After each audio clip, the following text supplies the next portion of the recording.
Hi everyone and welcome back to The Books Are Everywhere.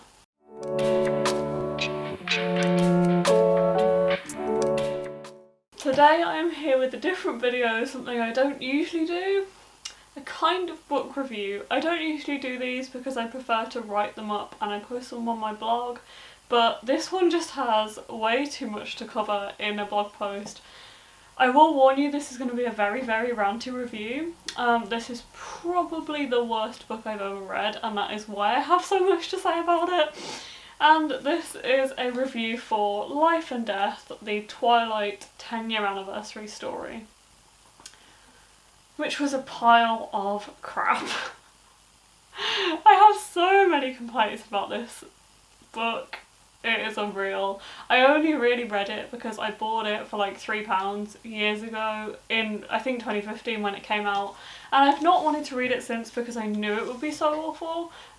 My friend Amy felt the same, so we decided to finally buddy read it together to get this book finished. You might be wondering why we actually finished this book. One of them being we were reading it together, so we kind of, pushed each other to finish it. The second being I kind of wanted to see how it ended because I knew it had a different ending to Twilight.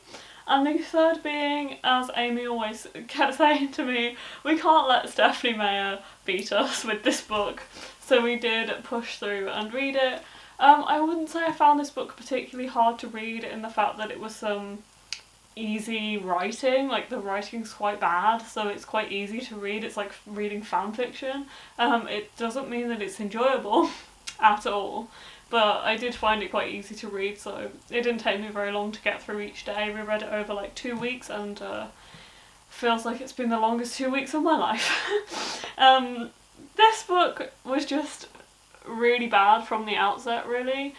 I read through part of the author letter just on the first day that we read this, and the first thing that I noticed is the fact that Stephanie Meyer includes a bit in here about what makes Beau different from Bella. So this, if you didn't know, is a retelling of Twilight, the first book in the series. I thought this covered the entire series, but this actually only covers the first book in the series, which makes a lot of sense.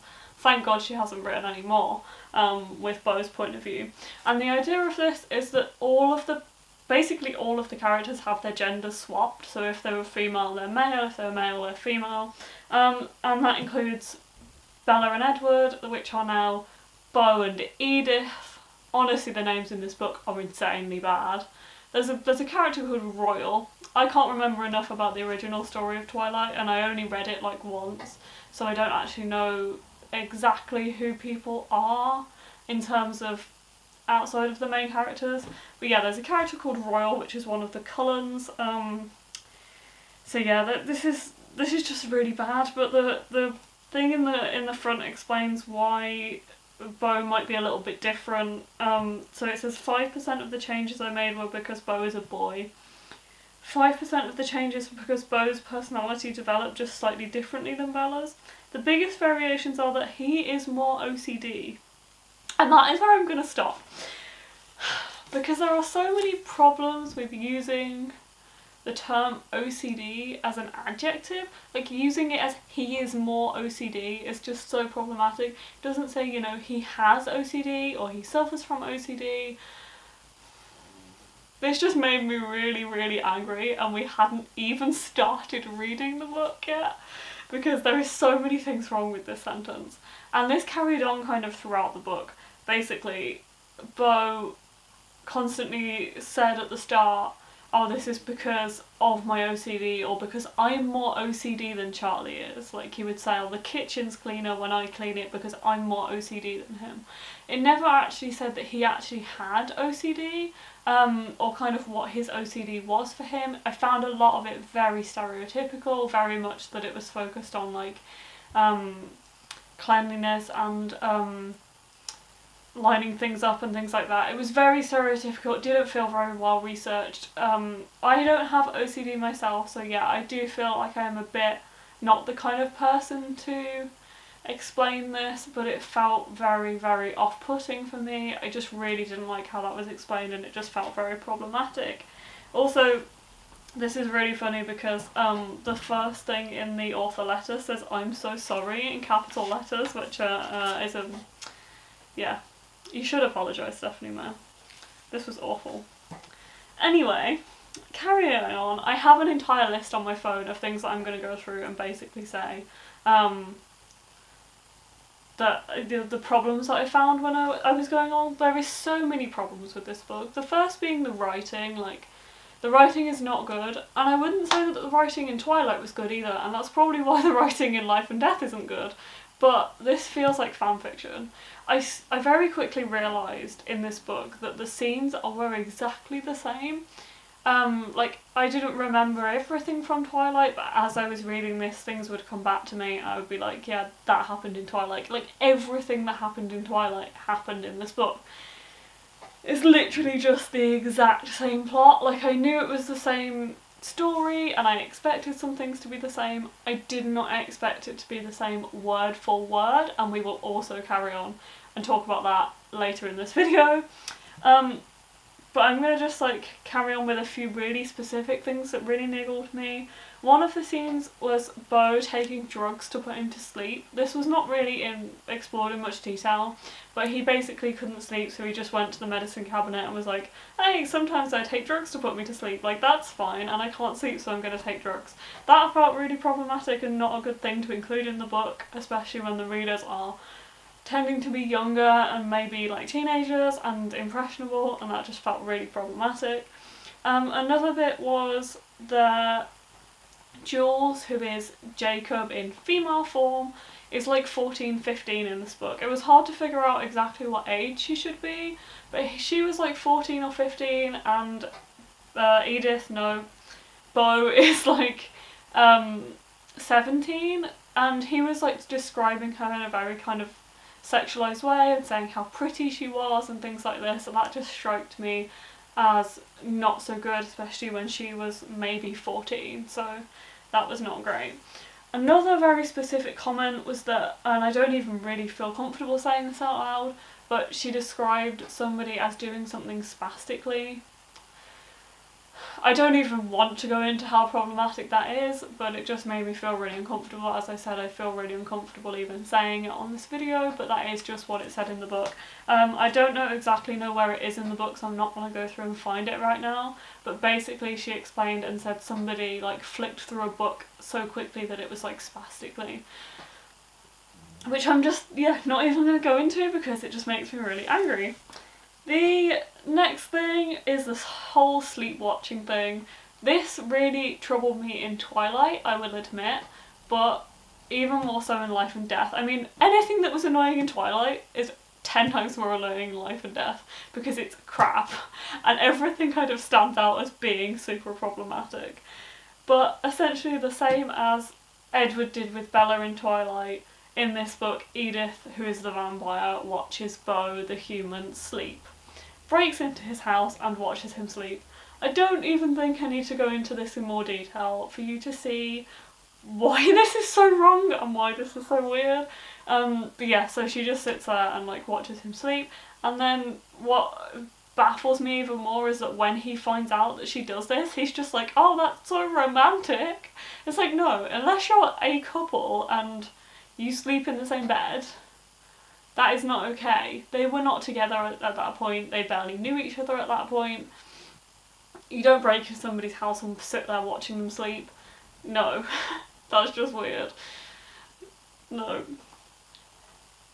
Another very small comment is that me and Amy picked up on was that they described, I think this was describing Edythe at one point as being able to count her ribs, and that was perfect, and that was just a very kind of sexualized way of speaking about her body that is not, I just don't think that should be portrayed as ideal. Obviously if you can count somebody's ribs, they are incredibly thin, and just portraying that as perfect, and that was the word that was used, is incredibly problematic for young girls that might be reading this, and then if they're insecure about their body anyway and reading that is the perfect way to be, it's not. There is not an ideal body. An ideal body is a healthy body.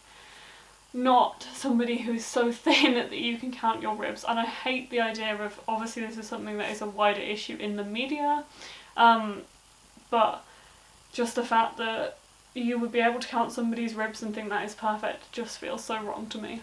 The other thing I found with this book is it's just not really diverse in the way that it is very, very male and female for a start. It's very kind of stereotypical of male and female traits.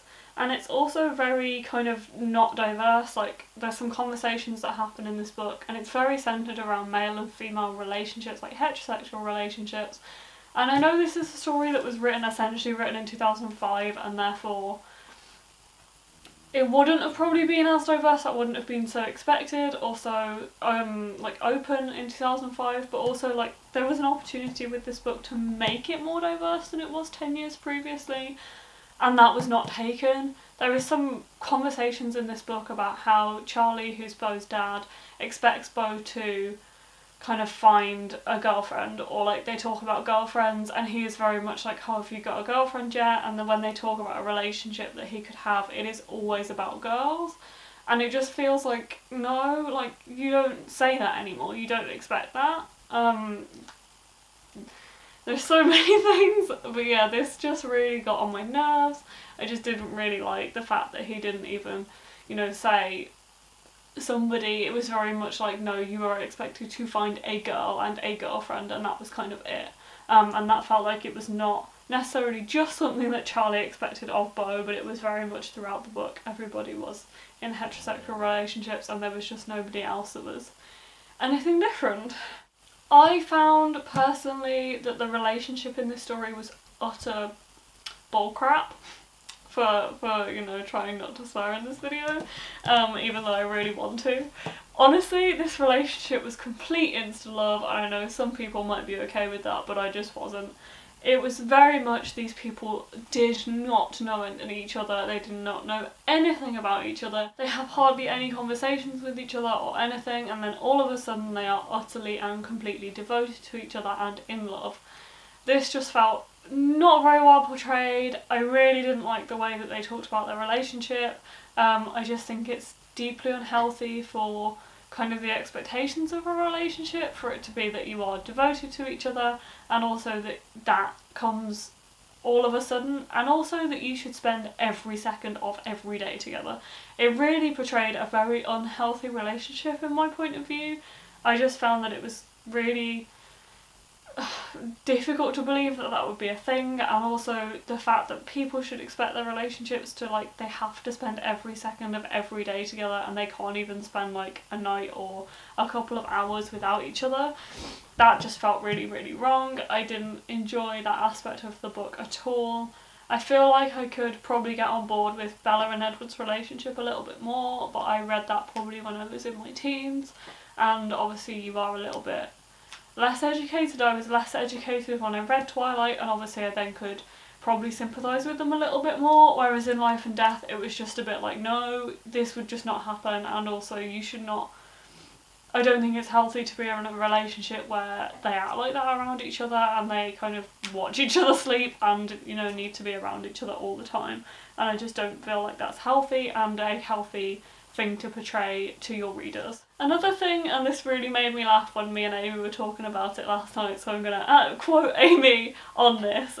The plot in this book is holier than Jesus, and that is what Amy said to me, and I knew I needed to include that exact quote in this book, in this video. But basically there are so many things in this book that just don't make sense.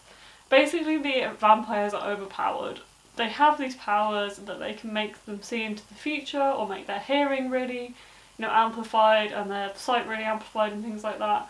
And especially in the later part of this book, that is the same as what happens in Twilight, or at least incredibly similar, is that things happen that wouldn't have happened because of their powers. So like, it explains that Beau is able to escape, whereas like from the vampire, that sounds like a really bad way of putting it, but without explaining the exact scene, it's hard to say. Like, so Beau was on the phone and they could only hear one side of the conversation because he was in another room.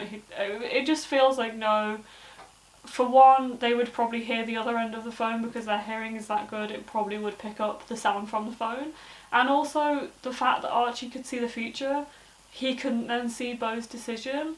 That just felt really weird to me. That felt like, no, he would have been able to see Beau's decision, and in all other parts of the book, like, he would be able to see the future, and then when it came to this specific situation, just because that's how Stephanie wanted the plot to go, he couldn't see the future, which felt like, yeah, that made the plot hole, that made like a massive plot hole, and I feel like there was a lot of them in that book.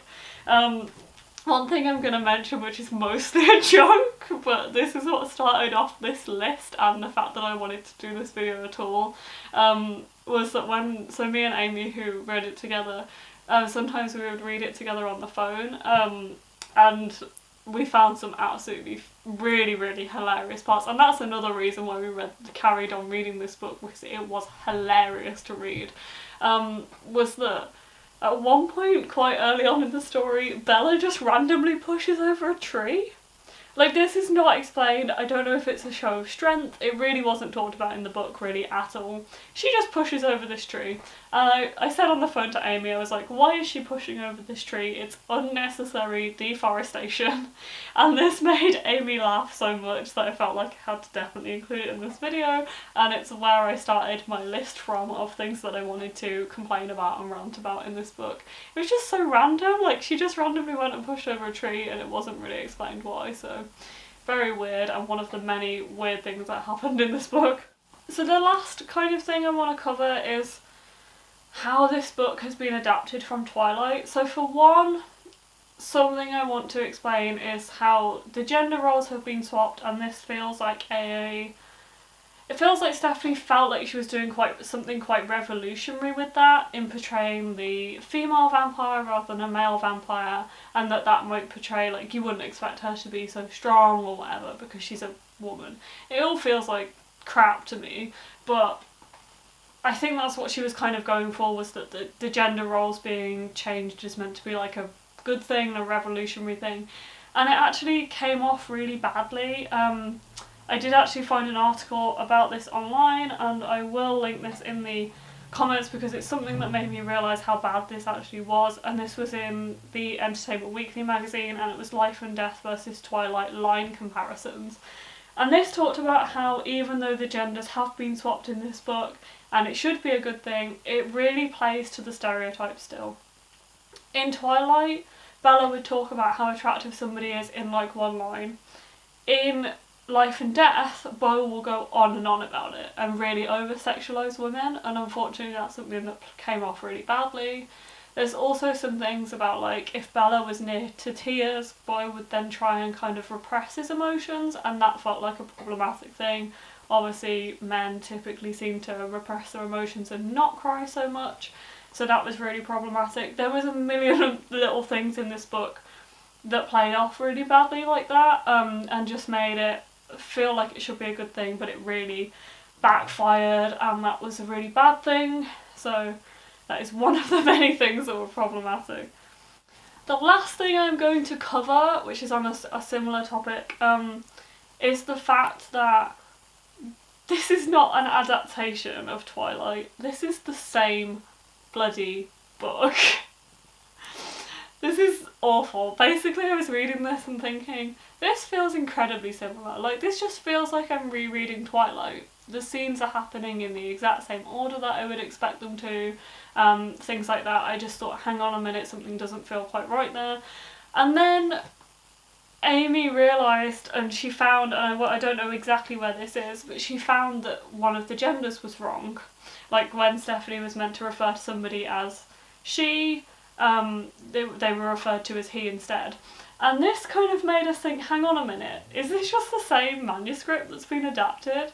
And I'm just gonna, to prove how similar this book is, I'm gonna choose an absolutely random scene from Life and Death and try and find the same scene in Twilight and explain to you that it was probably just a manuscript that has been edited. Okay, so we're just gonna open this on a random page and try and find something. Okay, so this is part of the dance studio scene in Twilight, and this is where Edward or Beau is being, no.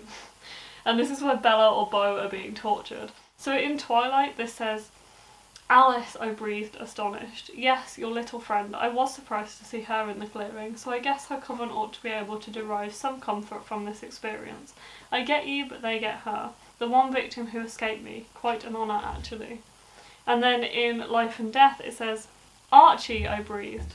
Yes, your friend. I was so surprised to see him in the clearing. This is why I've told you my story, to bring them comfort. I get you, but they get him. My one last quarry, quite an honour, actually. And you can see from that one, especially with the dialogue, literally just the genders are changed. Most of the manuscript is the exact same, and that explains why it just felt like I was rereading the original book. So that is probably the better example of how bad this writing is. It literally has just gone through a thesaurus. So yeah, I think that brings me to the end of most of my complaints about this series, well, about this this adaptation, or if you can even call it that. And hopefully brings me to the end of my rant. I feel like I might have more to add in the future because this was just absolutely atrocious, and has definitely made up my mind that I am not ever going to read A Midnight Sun. So I hope you did enjoy this video, enjoy my ranting maybe, and how much this book just got on my tits. But if you did, please give it a thumbs up and comment down below if you've been brave enough to read Life and Death or Midnight Sun. I'd be interested to hear anyone's thoughts on Midnight Sun. This is a very different video, so I hope you enjoyed it. It's not really often that I find a book as bad as this, and it makes me as angry as this to actually record a video about it. But if you did, subscribe to the channel, and I will be back with more regular content next time. I'll see you then. Bye.